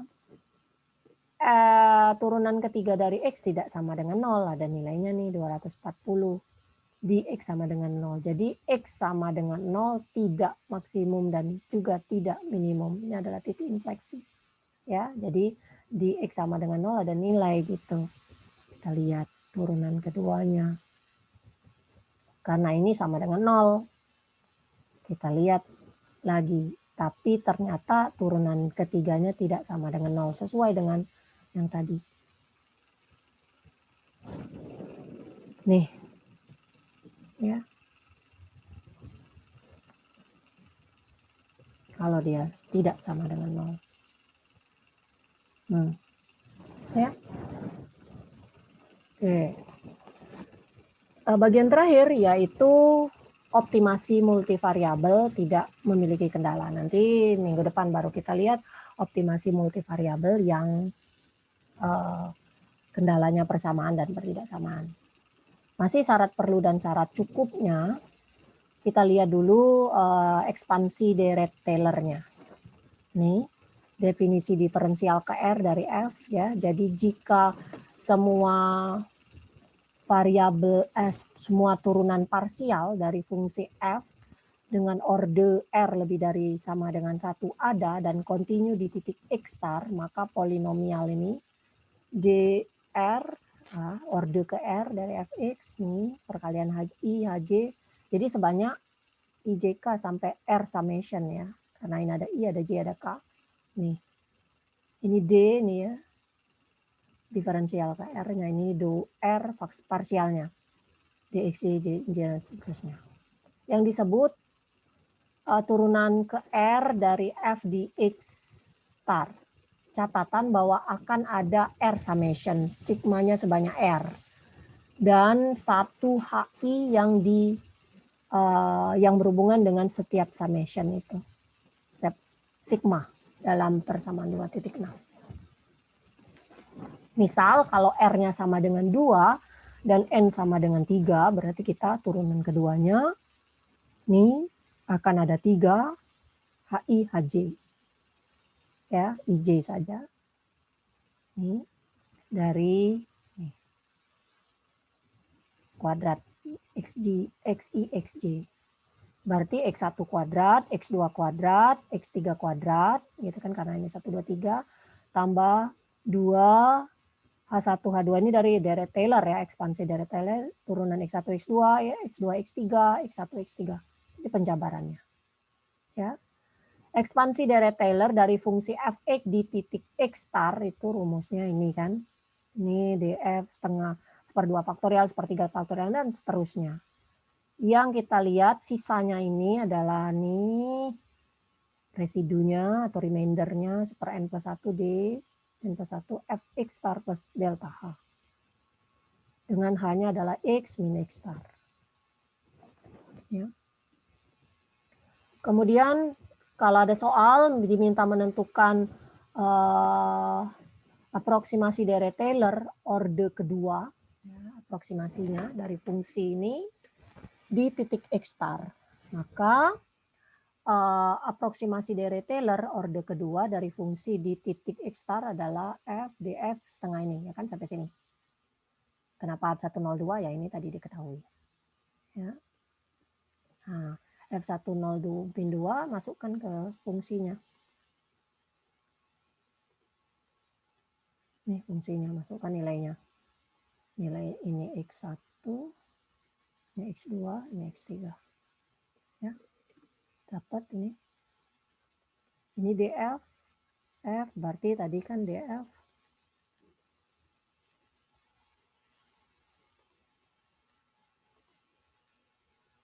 Ini kalau D kuadrat ini, kalau DF yang ini bentuknya H1 H1 do F do X1 do X2 do X3. Ini yang gimana cara nyari ya? Cari turunannya dulu dari bentuk tadi, dari Fx 1 X2 X3-nya dulu. Cari turunannya, F aksennya. Ini kan turunan terhadap X1-nya saja, parsial X1-nya, parsial X2 dan X3. Parsial udah belajar ya? PDP udah ya? Lagi belajar, Bu. Lagi belajar. Semester ini, Bu. Ini, Bu. Ya, oke. Sambil belajar. KPB udah kan ya? KPB rasanya ada parsialnya dikit ya? Ada nggak? Ada rasanya ya? KPB udah belum? Udah, Bu. Udah, Bu. Sudah, Bu. Ya, udah. Berarti paham kan? Kalau parsial paham kan ya? Apa? Parsial bisa paham kan?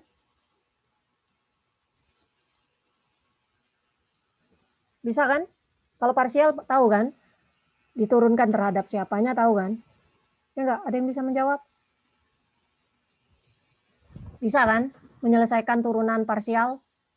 Ini kan kalau misalkan fungsinya, kita ambil contoh sederhana satu. Ini kalau do F do X1 ya berarti kan diturunkan terhadap X1 saja nih. Berarti nih EX3 ya kan. Nih kalau do F do X2 yang X2-nya aja diturunkan. Berarti 2X2 X3. Ini enggak ada. Nah, berarti kalau do F do X3 berarti X2 kuadrat plus ini X3-nya turunkan ya. X1 ke X1 X3 ya. Ya enggak? Kalau X3 diturunkan kan satu pangkatnya, sehingga jadi satu kan. Ya, ini. Ya, jadi udah tahu masing-masing tinggal diturunkan aja terhadap variabel yang parsialnya. Nah, jadi masukkan rumusnya semua. Oke. Cek sendiri nih, ini tugas Anda mengecek sendiri. Ibu tidak akan membuat secara detail. Konsep-konsep awalnya semua harus sudah paham. Ini juga nih rumusnya kan udah ada nih tadi. Ya, kita tulis dulu rumus-rumusnya, baru kita masukkan semua angka-angkanya dengan 102. Nih. Ya. Nah, jadi aproksimasi dari Taylor-nya adalah ini, tambahkan yang tadi semuanya kita tambahkan dengan H1 adalah X1 min 1, H2 adalah X2, dan H3 adalah X3 plus 2. Ya. Jadi tadi 1, ini rumusannya ada, kemudian kita tinggal jumlahkan semua, ini ditambah ini, jadi kita tambahkan ini karena orde 2, jadi beruntung lah kalau cuma sampai orde 2, kalau sampai orde 4 ya berarti banyak sekali hitungannya. Nih, nah gitu. Kemudian kita jumlahkan, kemudian kita lihat hanya adalah, nih hanya adalah ini, X min X star-nya.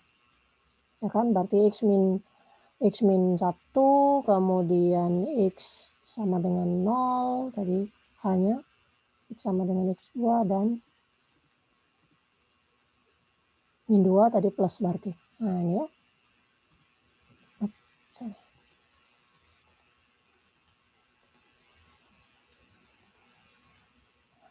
Ini ya.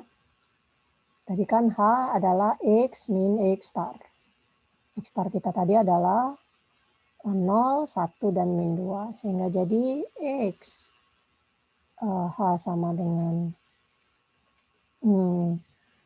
X1. X1-nya yang berapa? Terbalik ya, 1, 0, min 2 ya. 1, 0, min 2. Ya, 1, 0, min 2 tadi soal kita. Berarti X1 min 1, H1, H2-nya berarti X2, dan H3-nya adalah X3 plus 2. Ya, tuh. Ini semua tadi dengan proses yang tadi mencarinya. Oke, kemudian teorema ini syarat perlu kalau fx memiliki titik ekstrim, yaitu maksimum atau minimum di x sama dengan x star, dan jika turunan parsial dari fx itu ada di x star, maka nih turunannya akan sama dengan 0 semuanya. Bukti diberikan di teorema 2.1 tadi, kita bisa extend, perluas untuk membuktikan teorema yang ada sekarang. Akan tetapi kita hadirkan pendekatan yang berbeda untuk membuktikan teorema ini. Misalkan satu dari turunan parsial pertama, yaitu ke K, itu tidak habis di X star. Maka menurut teorema Taylor, ini tadi ada R1-nya. Ya ini tadi kalau pakai sampai 2. Karena turunan kedua dari ini adalah ordenya HI kuadrat, suku dari order ke H akan mendominasi suku orde yang lebih tinggi untuk H yang lebih kecil. Jadi tanda Fx star plus H min Fx star itu ditentukan oleh tanda dari HK, do Fx star per do XK. Misalkan lebih dari 0 tandanya, maka tandanya akan positif karena lebih dari 0, dan negatif kalau HK-nya lebih dari 0 ya. Jadi kalau HK-nya kurang negatif, kalau HK-nya kurang dari 0. Artinya bahwa X star itu bukanlah titik ekstrim. Kesimpulan yang sama bisa diperoleh bahkan jika kita asumsikan do Fx star, do Fk itu kurang dari 0. Karena kesimpulannya kontradiksi dengan pernyataan pertama bahwa X star itu titik ekstrim, ya, artinya nilainya sama dengan 0, maka kita katakan bahwa berlaku karena dia kontradiksi. Karenanya teoremanya terbukti. Kemudian syarat perlunya, syarat cukupnya. Syarat cukupnya untuk dinyatakan sebagai titik stasioner adalah titik ekstrim di mana matriks dari turunan keduanya itu disebut matriks Hessian. Ya. Jadi matriks yang terdiri dari turunan-turunan parsial kedua dari Fx yang dievaluasi di X star itu namanya matriks Hessian. Itu bisa definit positif kalau X star-nya titik minimum relatif. Jadi definit positif kalau minimum. Definit negatif kalau maksimum. Ini pembuktian teorem pakai teorema Taylor-nya. Ya, nih. Dievaluasi di titik itu. Baca aja sendiri ya. Untuk menghemat waktu. Nah, ini akan punya tanda yang sama nih. Bentuknya ini seperti ini jadinya. J. J ini menunjukkan matrik Hessian. Jadi terdiri dari matrik yang terdiri dari turunan-turunan parsial kedua dari fungsi fx. Ya. Di aljabar matriks bentuk kuadratik dari 211 dan 12. Kita lihat lagi 211.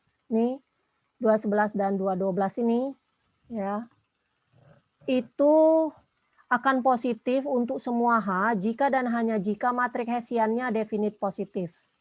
Artinya bahwa syarat cukup untuk titik stasioner X star itu minimum relatif adalah matrik Hessiannya dievaluasi di titik yang sama akan berupa definit positif. Ya. Jadi dengan cara yang sama kita bisa juga katakan untuk definit negatif kalau dia merupakan titik maksimum relatif. Catatan, matriks A akan definit positif kalau semua nilai eigennya positif. Udah ya, nilai eigen ini di aljabar linier. Ya. Kalau semua nilai eigennya positif, maka matriks A itu positif, definit positif. Yakni semua nilai lambda akan memenuhi persamaan ini ya kan, determinan ini ya kan, A dikurang lambda I adalah matrik identitasnya. Ordonya sesuai dengan A ya kan, ini matriks. Ya. Jadi positif nilainya gitu ya. Serupa kalau matrik A akan definit negatif kalau semua nilai eigennya negatif. Itu cara ngeceknya ya diantaranya. Tadi diantaranya ngeceknya pakai matrik Hessian. Kalau matrik Hessiannya ini positif, definit positif kalau X-nya adalah minimum relatif. Nah, kemudian kalau pakai nilai eigen seperti ini. Tes lain untuk menunjukkan bahwa ke definit positifan dari matrik A itu melibatkan dengan pencarian determinan. Nah, ini kalau determinan matrik A ya berarti A11 saja, satu apa namanya? Entry ya. Kalau dia 2 ya kan? Berarti matrik bujur sangkar 2. Ini 3 dan seterusnya. Kita ngeceknya dari situ. Ya. Matrik A akan definit positif kalau semua nilai A1, A2, A3 sampai AN itu positif. Kalau nilai A-nya semuanya positif, maka definit positif. Matrik A akan definit negatif kalau tanda dari AJ adalah ini. Min 1 pangkat J, untuk J-nya 1. Jadi A1-nya negatif, A2-nya positif, A3-nya negatif, dan seterusnya. Ya, itu definit negatif. Jadi dia berubah-ubah tanda. Jadi karena untuk J1 berarti negatif dulu ya kan, negatif positif negatif positif. Nah, kalau semuanya berubah seperti itu berarti definit negatif. Tapi kalau ada yang AJ yang positif dan sisanya 0, maka semi definit positif. Ada yang nilainya 0. Ada yang positif dan sisanya 0. Bukan negatif. Nah, gitu ya. Kalau tidak bisa neither. Jadi bisa tidak definit positif atau negatif atau tidak semi definit. Ya, ini ada contoh dibaca tentang sistem spring cut. Ya, rigid body. Ya, solusinya ini. Nah, dia pakai potensial. Jadi syarat perlunya untuk minimum dia kan sudah diketahui nih fungsinya syarat minimum cari turunan pertamanya sama dengan 0 terhadap X1 terhadap X2 ini ada 2, 1 X2 ya. Kemudian nilai X1, X2-nya dicari kan di sini karena sama dengan 0 kan kita bisa sederhanakan nih. Ya, berarti X1 sama dengan berapa, X2 sama dengan berapa nih. Kemudian syarat perlunya kita verifikasi pakai ke definit positifan dari matrik Hessiannya. Kita buat nih. Jadi nulisnya di sini X1 kuadrat, ini X1, X2 ya kan, selalu seperti itu kan X1, X2. Kemudian X1, X2, ini X2 kuadrat. Ya. Ini sama sih, bisa X2, X1, tapi X2, X1 itu kan sama aja. Jadi ini pasti sama, jadi dia bentuknya selalu seperti ini. Ya udah, cari turunan keduanya dari X1. Ini sudah ada turunannya. Kemudian kita minta cari turunan keduanya, do U tadi ini. Sorry, yang ini. Nih. Do U, do X. Turunan ini dari sini, turunan pertamanya, kemudian turunan keduanya kita turunkan lagi. Nih dapatnya. Cek sendiri. Terhadap X1, kalau ini seperti apa? Pertama kan kita turunkan dulu terhadap X1, kemudian kita turunkan ke terhadap X2.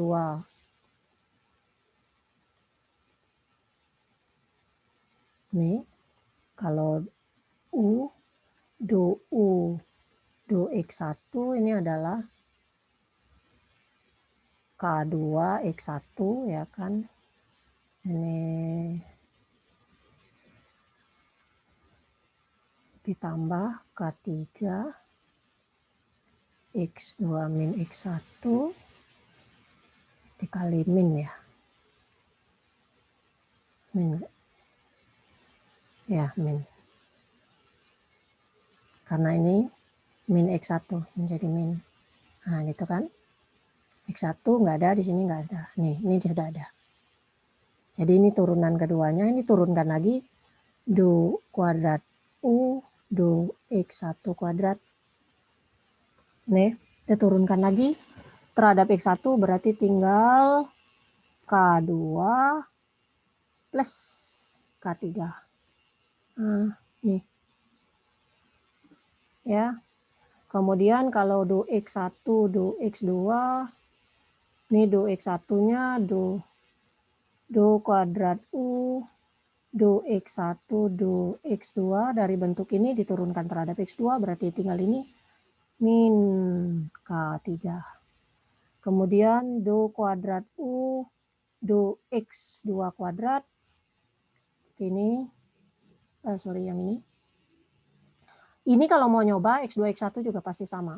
Ini adalah diturunkan terhadap X2, berarti K3 plus K1 atau K1 plus K3. Ya. Nah, kalau kita mau nyoba yang ini, do kuadrat U, do X2, do X1 terhadap X1 berarti ini min K3. Nah, bisa. Sama kan? Tuh. Sehingga dari sini kita masukkan semua nih. Ya. Kemudian kita lihat determinan dari submatrik J-nya. Jadi kan kita lihat nih, yang pertama kan yang A1 kan, ini aja ini, yang pertama ini aja, K3 plus K1 nih. K2 plus K3 lebih dari 0, dan ini juga lebih dari 0. Ya, kalau kita lihat nilai-nilainya. Ini kan tinggal dikalikan aja determinan. Jadi konstanta spring itu akan selalu positif. Jadi matrik J adalah positif, definite positif ini karena semuanya positif. Jadi berhubungan dengan nilai energi potensial minimum. Kemudian untuk kasus semi-definite, nih ada teoremanya. Misalkan turunan parsial dari F untuk semua orde hingga orde ke K lebih dari 2 akan kontinu. Maka ini turunan keduanya sama dengan 0, ke R turunan ke K-nya tidak sama dengan 0. Sehingga D turunan ke K dari Fx sama dengan X0 itu adalah diferensial orde yang lebih tinggi, yang tidak banis, yang tidak habis, yang tidak hilang. Di F sama dengan X star. Jika K genap, maka X star-nya minimum relatif. Jika ininya definite positif. X star ini akan maksimum relatif kalau definite negatif, dan ini akan semi definite tapi bukan definite. Ya. Jadi kita tidak bisa mendapatkan kesimpulan. Jadi bukan definite positif, bukan definite negatif, maka dia dikatakan semi definite. Dengan kata lain, kalau K-nya ganjil. X star bukan titik ekstrim. Ini pembuktian yang serupa. Kemudian ada lagi titik saddle. Untuk kasus fungsi dua variabel, matrik Hessian itu bisa definit positif, bisa bukan definit positif, bisa juga bukan definit negatif, di mana ini kalau DF DY-nya sama dengan 0. Kasus demikian maka dikatakan titik saddle, atau kita sering sebut di kalkulus itu titik apa namanya? Belok ya, ya. Karakteristik dari titik saddle itu adalah berhubungan dengan minimum relatif dan maksimum relatif dari fxy terhadap satu variabel yaitu x. Variabel lainnya difikskan, dibuat tetap di y sama dengan y star. Dan maksimum relatif atau minimum relatif dari fxy terhadap variabel kedua yaitu y. Dengan kata lain x-nya yang dibuat tetap. Misalnya ada fungsi ini. Kalau untuk fungsi ini do f do x berarti 2x, do f do y 2y, min 2y, ya kan? Turunan pertama di 0, turunan pertamanya adalah sama dengan 0, ya kan? Kalau ini sama dengan 0 ya berarti x-nya sama dengan 0. Dan ini juga min 2y sama dengan 0 berarti y-nya juga sama dengan 0. Jadi matrik Hessiannya adalah nih kalau tadi di x star y star ya 2 min 2, kemudian 0, 0 gitu turunannya.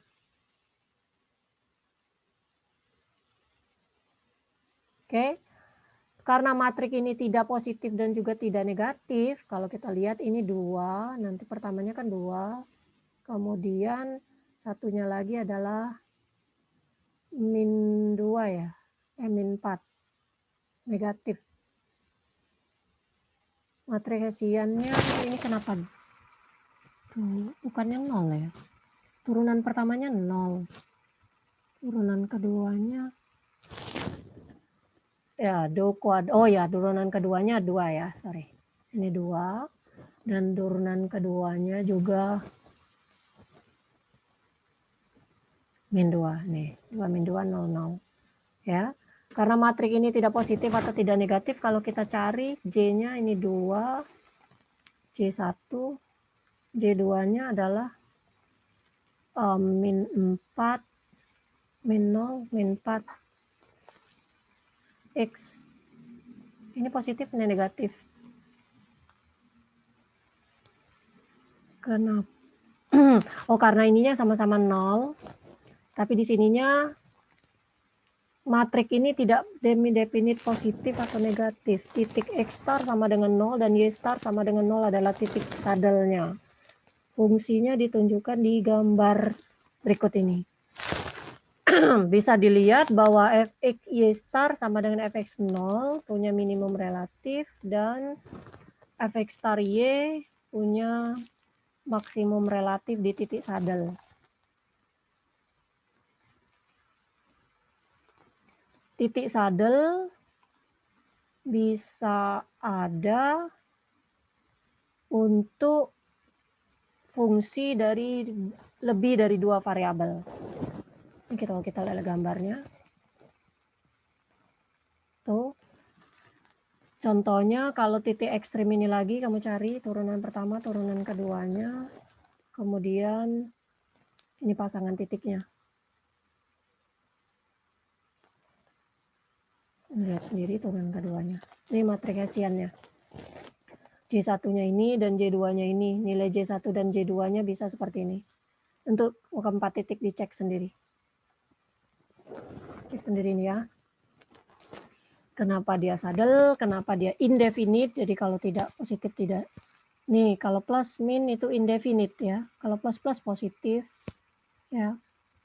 Kalau min min indefinite. Jadi dia kalau plus min, oh ya tadi karena nilainya plus min ya. Plus min dia indefinite. Jadi harus sama tandanya. Dia plus plus berarti positif definite. Kalau min min berarti ini min min indefinite karena dia saddle point. Kalau ini plus plus positif, ini negatif min plus ya gitu. Kalau dia sama tanda atau sama semuanya ini negatif. Kalau dia negatif dia harus plus min ya. Kalau tadi plus min berarti bukan definite, oh ya. Tuh ingat Ibu, keliru yang ini tadi. Ya, ini bisa dilihat. Ya, karena ini tandanya satunya positif dan satunya negatif, maka dia tidak positif, tidak negatif, tidak definite positif, negatif.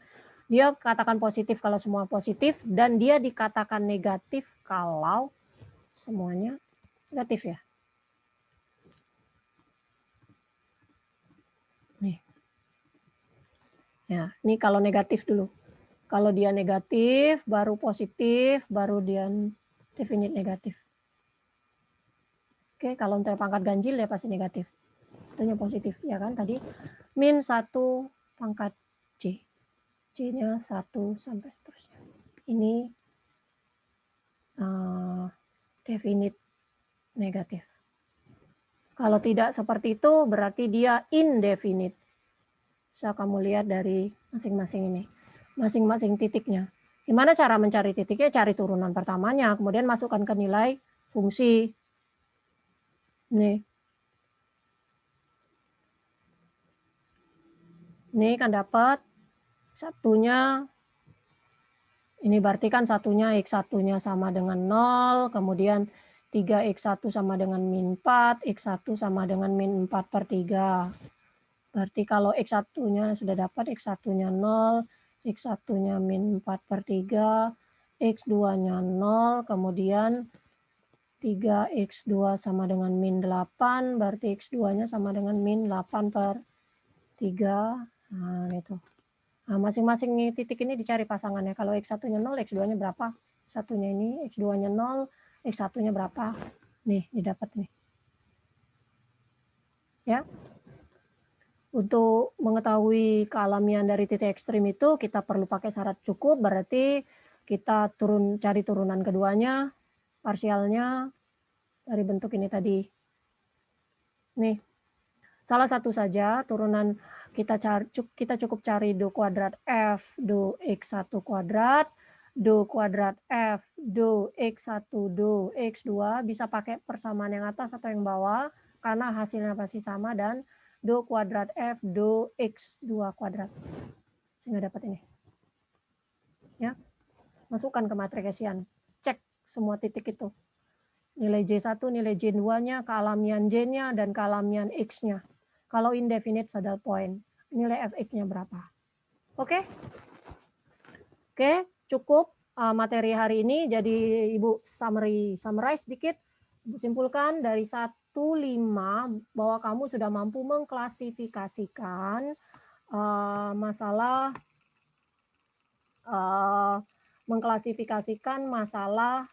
optimasi berdasarkan dari macam-macam tadi, kelas kealamian dari variabel desainnya, kemudian fungsi objektifnya dan lain sebagainya. Sudah banyak sekali dipelajari. Perhatikan dengan baik, baca dengan baik, nanti kemungkinan bisa masalah identifikasi ini yang muncul dalam ujian. Kemudian yang kedua, kita sudah belajar pendahuluannya dulu dari teknik optimasi klasik, mulai dari pendefinisian nilai minimum dan maksimumnya, dilihat dari syarat perlu dan syarat cukup, dilihat dari turunan parsial di matriks Hessiannya yang menunjukkan nilai definite positif atau definite negatifnya. Beberapa soal yang ada di buku itu boleh dicoret-coret, dibaca-baca sendiri, dicoba dikerjakan. Oke, untuk materi minggu depan, Ibu harapkan kita harus sudah selesai bab 2, berarti dari 2.4 sampai 2.6. PPT-nya nanti Ibu serahkan seperti biasa di e-learning, tapi bisa juga langsung dibaca sendiri. Sehingga Ibu harapkan pada saat kita kuis minggu ke pertemuan keempat, kita sudah selesai bab 2. Jadi bab 1 dan bab 2. Rasanya Ibu sudah sempat memberitahukan bahwa kita nanti kalau kuis mengambil waktu weekend saja ya. Khusus untuk kuis. Nanti kalau UTS waktunya seperti biasa hari Rabu. Tapi kalau kuis Ibu ambil materinya weekend. Nanti Ibu informasikan weekendnya kapan. Mungkin bisa pagi-pagi aja kalau takut sinyalnya sore-sore atau malam terganggu. Mungkin kuisnya akan sedikit berbeda. Nanti akan merupakan cerita kasus atau apalah nanti Ibu pikirkan, dan Ibu akan beri waktu yang cukup panjang. tergantung dari sifat soalnya lah. Kalau soalnya memang ternyata harus memerlukan pencarian, googling atau searching-nya lama, ya lama waktunya, kalau enggak gitu ya. Nanti Ibu informasikan supaya jangan terkejut aja gitu. Kemungkinannya juga nanti bisa Ibu pair kan, pasangkan, misalnya berdua-berdua gitu kalau masalahnya kasus gitu, kalau enggak berarti soal-soal biasa, nanti Ibu pikirkan. Pokoknya siap-siap aja pada saat minggu ketiga minggu depan, hari Rabu, berarti kemungkinan Sabtu atau Minggunya kita akan adakan kuisnya ya, dan dikumpulkan kembali ke e-learning. Semoga e-learning-nya tidak bermasalah. Nanti kalau bermasalah nanti diinformasikan aja ke Ibu. Dan satu lagi, setiap kali Ibu memberikan tugas, latihan, kuis, dan segala macam yang sifatnya harus disubmitkan ke e-learning, saya selalu memberikan waktu tambahan 1 jam ke mahasiswa untuk mensubmit jika terjadi masalah sinyal ya. Tapi tentu saja kalau terlambat pasti ada tulisannya, terlambat berapa menit, terlambat berapa jam gitu, terlambat berapa puluh menit gitu, ada tulisannya, dan tentu saja nilainya pasti berbeda kalau terlambat gitu ya. Tapi artinya mahasiswa yang mengalami masalah dengan sinyal masih bisa diperpanjang sampai 1 jam untuk mahasiswa tersebut berpikir bagaimana caranya saya bisa submit tugas kuis UTS saya ini ya gitu ya. Jadi tidak perlu diinformasikan, tidak perlu nge-WA menjapri Ibu, karena Ibu tidak akan menerima jawaban mahasiswa via WA. Ya, saya hanya menerima submission dari mahasiswa melalui e-learning, kecuali tadi pada saat kita mau pakai e-learning-nya bermasalah, maka akan saya berikan email gitu ya. Karena dengan e-learning ini sangat terstruktur, mahasiswa itu sangat bisa dicek apakah mengumpulkan sesuai jamnya atau tidak, karena nggak bisa dibohongi. Ya, itu saja pengumuman dari Ibu. Untuk seterusnya mohon diperhatikan. Saya sudah mempermudah, Ibu tidak perlu lagi men-screenshot, memfoto kalian setiap kali kita pertemuan. Yang penting kamu isi daftar hadirnya, gitu ya. Begitupun untuk mengerjakan tugas-tugas dan segala macam, selalu akan ada tambahan 1 jam dari waktu yang sudah Ibu informasikan. Jadi kamu masih bisa submit. Ya. Oke, untuk nanti malam pukul 7 ada pop quiz untuk pertemuan pertama. Pop quiz untuk pertemuan keduanya pukul 8. Ya. Silakan dikerjakan, jangan lupa klik submit. Kalau enggak submit, enggak keluar juga nilainya. Oke? Materinya ya disesuaikan, materi pertemuan 1 dan materi pertemuan 2. Oke, demikian kuliah kita pada pagi hari ini. Ibu tutup kuliah kita dengan ucapan Assalamualaikum warahmatullahi wabarakatuh. Waalaikumsalam. Waalaikumsalam warahmatullahi